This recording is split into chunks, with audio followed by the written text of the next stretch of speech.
And I think we are live now. It is Black Friday. It's not Black Friday actually, because this is Saturday, but it's Black Friday weekend. And I'm here. My name is Lars. I'm here on the Photograph It Facebook page. It's actually a live sending that is going on 3 different Facebook pages right now. I'm speaking English since this is my large Facebook group that it's going out to, and there is a lot of international customers out there.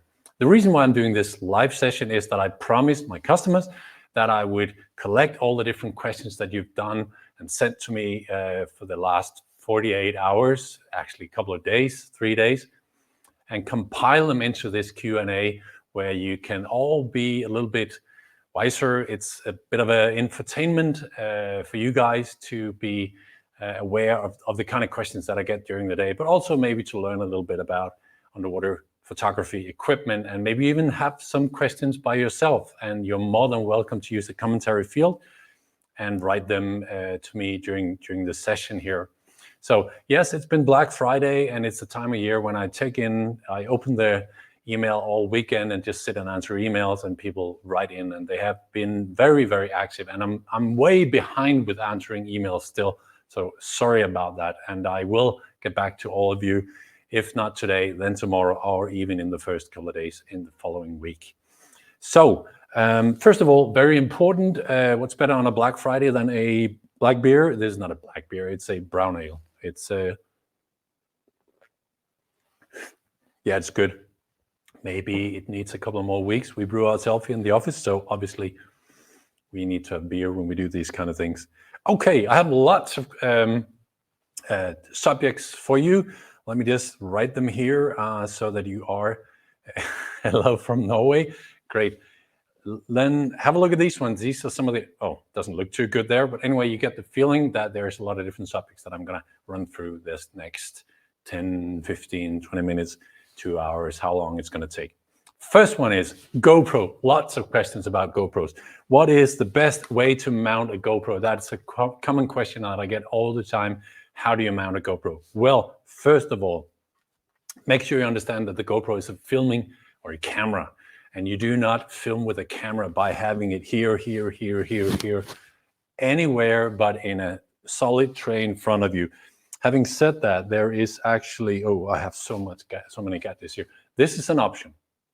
We have these masks that you can actually mount a GoPro on top, and you can use that, and it works, and it's fun. You can use it the same way you use a GoPro when you go skiing, and then at night you can watch the stuff you did, and you can say, haha, did you know what I saw 45 minutes into the dive, and you can find the fish and you can see it. But it's a hard way to film because it's tricky when you want to edit, because it's just one long file. The best way to handle a GoPro is mounting it on a proper tray and handling it as a real camera, holding it in 2 hands. That's very important when you use any camera, otherwise you'll get shaken recording. So this is a tray that is fitted for a GoPro. It already has the tripod mount. Look out for the tripod mount. It'll fit on most trays that you have. Maybe you even have an old tray yourself. Mount the tripod mount the GoPro there. So what happens if you already have a camera and you want to mount a GoPro as well, because you want to film when you're taking pictures? That's a very common question as well. So you can take any camera.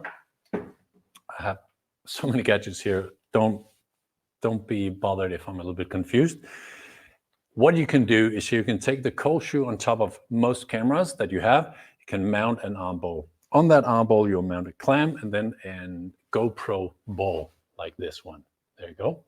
As you see, it's really supposed to sit like that. Here you go, right? So that sits here.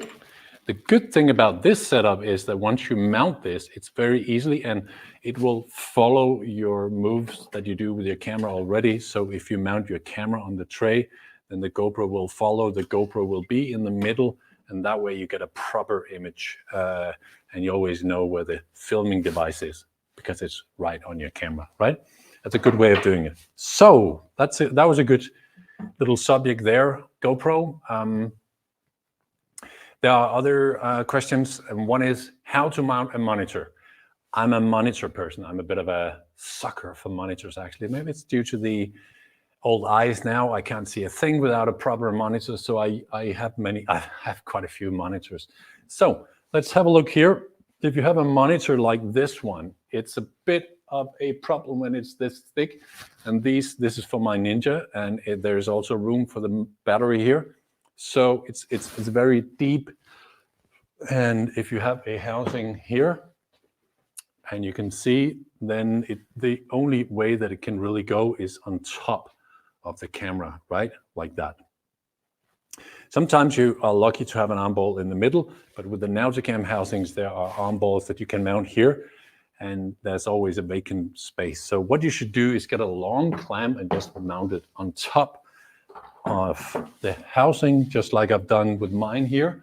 As you can see, on the setup now, I'm using the WeFind 7-inch monitor. I have also the small HD, which is virtually the same size. And it's sitting on top, and that's great. You get a good overview when you have things here, but I do like to have my monitor here when I'm doing ultra macro. The reason for that is that I can often better sense how to move the camera when I can only move the camera 1 millimeter at a time, which is the problem with the ultra macro. So how do I get the monitor up here in the back? If you have a Nauticam system, they have really great mounts for mounting on your housing, so you can easily adjust the monitor, but they're expensive. So the cheap way to do it, if you have a different monitor, is go into the monitor settings and flip the screen, because you can't, as you can see here, you can't even, you have to be careful with the HDMI cable. So let's say I put it like that, and it's now sitting on the back. You can just go to the settings and you can flip the screen, and you will be watching a proper placed image. And then the long clamp here will be a little too short, but Ultralight came out with this one, long, very long, 15 centimeter long clamp. And I'm using that when I want to place my monitor here, because then I gain an extra 5 centimeters and the monitor will be away from the housing, which is great. That gives me the option of getting my hands into the housing and doing all the settings. So that's great. So that's really just two different ways of mounting the monitor in simple ways with the clamps. The one is get a long clamp so that it sits a little away. You can also get a short clamp, but then the monitor might be conflicting with your Armsystem that would be sitting on these two arm balls. Get a long clamp, get it up here, or get it on the back. Great. Okay. Whew. It was hard to hold the monitor, and they are heavy, these little things. So let me just show you this new baby that came in from WeFind. You see that's the 7-inch WeFind here. The new 5-inch just came in. It's so small.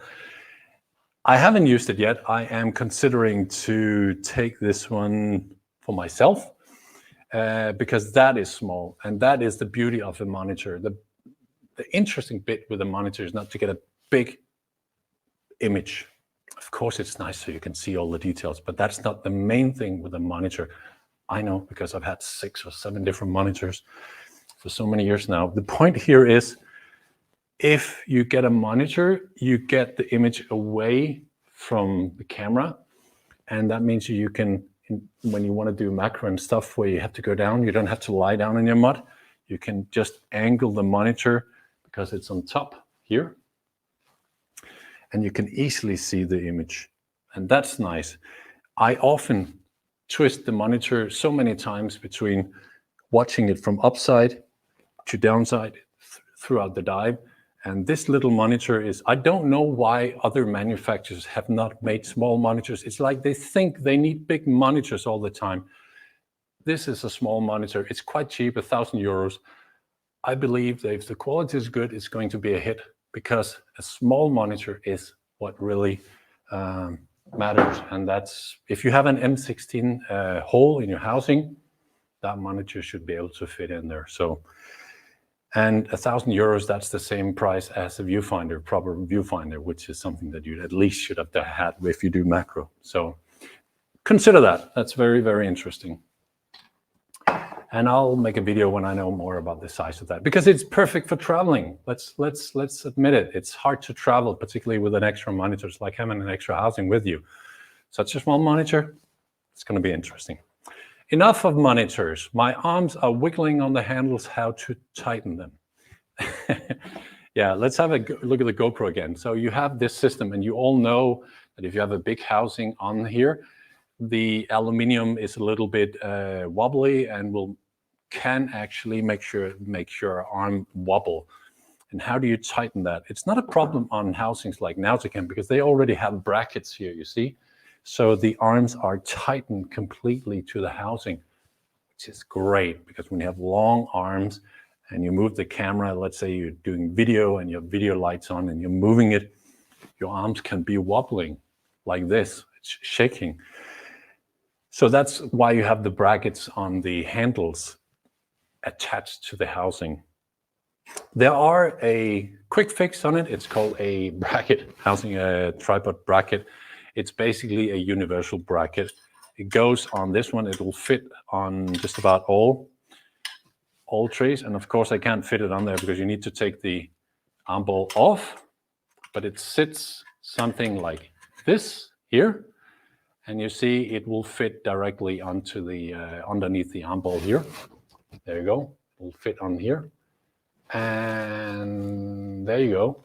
Then your arms, your handles will stop wobbling, and you'll get a really stable system. The other thing is, if you have your housing sitting here, it's possible to mount all kinds of stuff here, like an arm ball for a computer, an arm ball for a focus light, for a monitor, whatever. Even on a simple system, a bracket like this one is priceless. So simple thing, and it works. You should definitely have it on your simple tray if you don't have it already. Okay.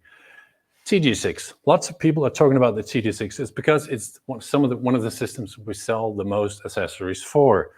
You all know the Olympus housing here. We sell the Seafrux housing here. And the thing is with these ones that they have an M52 thread and not the standard M67 thread that you can mount anything onto. So what kind of questions did we have there? What's the best macro for a TG-6? Well, the whole point with the TG-6 is that it has a fantastic microscope mode. You don't need a macro. In fact, you will not get more magnification using a macro on a TG-6 than it can already give you. That's a fact. So it's crazy how close you can do if you go on the microscope mode with the TG-6. But there is a problem. What's happening is that it's physically moving one of the lens elements out and making, like you put an extension ring on your lens, and that gives macro, but it also decreases your space in front of the lens. It pulls the focus right all the way up to the lens. So your focus point is so close to the lens that it's almost impossible to get a light down there. And I'm sure a lot of you who's doing these extreme macro things with your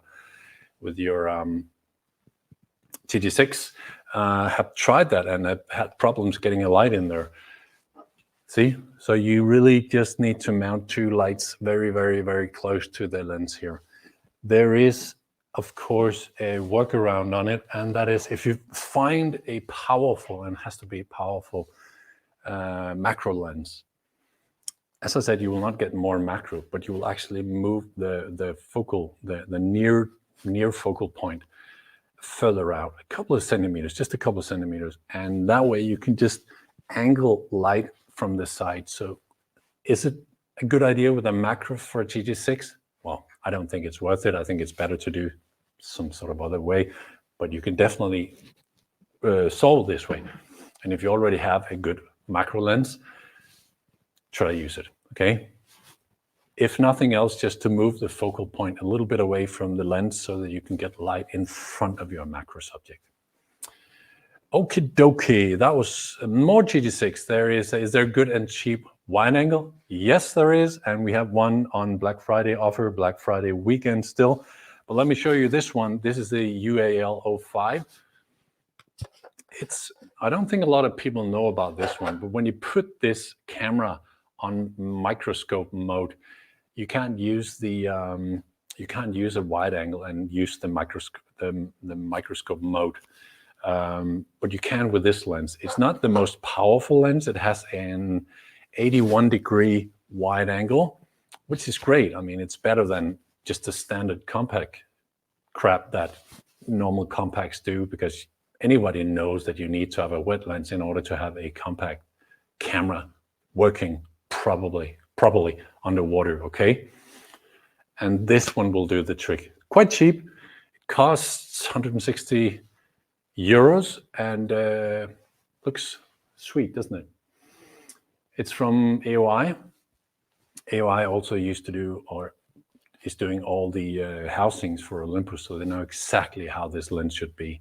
So the good thing about this lens is you can actually use the microscope lab mode. Microscope lab mode? Yeah, whatever it's called. So when you do your extreme close-up, instead of looking in like this and get a very small amount of background that you do with macro, this lens will give you a little bit of wide angle, so you can still get really, really close, but you'll have more background. And that's a different kind of image. I actually think it's a beautiful image, so you can do wonderful macro shots with this lens. If nothing else, that's a good excuse to buy it. Obviously, I think if you want to use a proper wide angle to the TG-6, you should go for the UWL 400A. And I used to have that here somewhere. So many gadgets, I have it here at least. Here I've mounted it on the Seafrox housing. Again, it's an M52 threaded lens. It's possible to mount it probably with a step ring, but then you might lose some of the width of the wide angle. But I've mounted the QRS system from AOI so that it's easy to take on and off, and that's a great way of doing it. This lens is on Black Friday, Black Weekend offer still. It comes from 460 euros and down. It's on sale for 390 euros. It's a great price. If you don't have this one, consider getting it. It's such a beautiful lens. I've seen complete amateurs get this lens on their TG-6 and just make wonders. It's such a nice lens. I use it whenever I use this camera myself. You don't need this bayonet system. It will screw directly onto the camera housing. It's nice with this bayonet system, but it's not needed. Okay, enough of TG-6. So can you suggest a good macro lens for really small nudies? Yes, we have different lenses, and some of the most powerful lenses that we have in stock is the Nauticam SMC2 and the AOI lens. Forgot the name of it, but it's 23.5 magnification degree or something like that. It's called the 09 Pro. Those two lenses are insane. They're quite expensive also. The next level is the SMC one from Nauticam and the 12.5 from AOI. It's called the 09, the UL09 from AOI. Lots of. I'll post a link to them. But I don't think that is extreme enough for nudies, whereas the other ones are too extreme. I mean, there's so little focal depth of field that you can hardly move, and if there's just a slight amount of current, forget about it. But there is a new lens that just came out, and AOI just sent it to me for test. I have not been in the water with it yet, but it has an 18.5. It's called UCL 90 Pro. Not a cheap lens, but it's somewhere in between the SMC1 and the SMC2, or the two lenses from AOI. This one is directly in between, and I think I have very high expectations that this one will be my favorite go-to lens for the small nudies that start to come out in the cold water here in the Nordic region. just about now. I can't see them anyway, but let's say I found one, I would probably have luck with using this lens. Luckily, I have my monitor, so I can see what I'm doing. This one we have in stock, and it's not on sale, Black Friday, but it's a good lens. It's something you should consider if you really want to find a really powerful, but not too extreme still, macro lens. Okay, what is a flash trigger and how does it work? Yes, so many different kinds of questions. A flash trigger is basically a unit that triggers your flash, your external flash. So if you have an external flash here and you have your camera and you take a picture, obviously there's no lead between these two. Most flashes will have a slave function, so when they see light, they will go off, okay? That means there has to be some sort of connection between the light from here to the light there. In the old days, we used to use these electric cables. So you had to screw the electric cable and you had to put a hot shoe down the camera. Then you had to put this one up into the flash. And then when you took the picture, it would ignite. But these are heavy, they're expensive. And once the little bit of salt water starts to come in here, they will malfunction. And I'm quite happy that we're on. So now most people use fiber optic cable, so where you can, where the light goes through. And obviously these are a lot easier, a lot lighter. So what you do is you mount them onto the camera here. Oh, that's actually how to mount them. There you go. And you see, when you take a picture, the flash on your camera, the light will go through the cable and into the flash and take the picture, right? Click, click, click. So all good, except that if your flash on your camera have to go off every time you take a picture, you will not be very flexible as regards to taking many pictures, because the flash on your camera has to recharge all the time. And also it'll drain your battery. So if your flash, your compact flash or your compact camera, small camera, will have to take a flash picture every time you want to ignite the external flash, your battery will wear out. What you can do is mount a small trigger like this one. This one goes on the camera. Obviously, I don't have a camera right here. It's in here. So it sits here inside the housing on top of the camera in the flash shoe. It's like a flash, but instead of taking a flash picture, it'll just give an LED glimpse. That LED glimpse will go through the cable up into the external flash.